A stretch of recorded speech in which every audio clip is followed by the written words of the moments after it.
ចឹងបើសុំមេត្តាដល់ឲ្យគ្នាកិនយល់ទាំងអស់តាមខោកិនយល់បានចូលជាជួរដើម្បីឲ្យខោជាស្ពានបានចូលមេត្រីក្នុងការកាត់ដុំដើម្បីបង្ហាញឲ្យសេរីភាពបាទសុំគ្រប់ជាជាកិនយល់ទាំងអស់ចា៎នេះខ្ញុំសូមអរគុណចា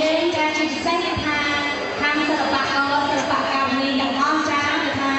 មិត្តភ័ក្តិខាងដូនកំងទាំងអស់គ្នានឹងចាសូមអរគុណជួយចូលជារបស់កិនយល់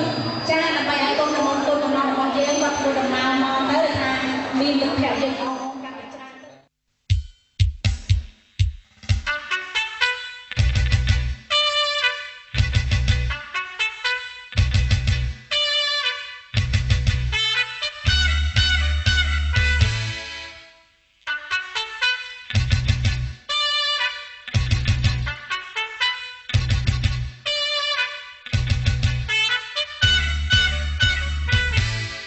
ពេលរាត្រី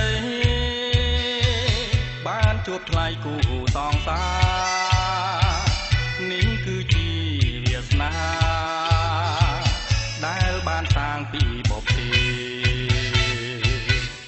ចិនសំកហោវលៈរីរេអូនមិនប្រែចិត្តទេប្រងស្នេហ៍ចូលចងចាំមុនដូចនាវារសាត់តាមវាតាបកនាំទៅឆ្ងាយដោយរូបអូនសហភា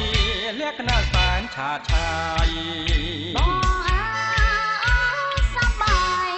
រួមបងបានទៅបន្លកដោយបងណោយកធ្វើជាគូក្រលោកគ្រាអាវ៉ា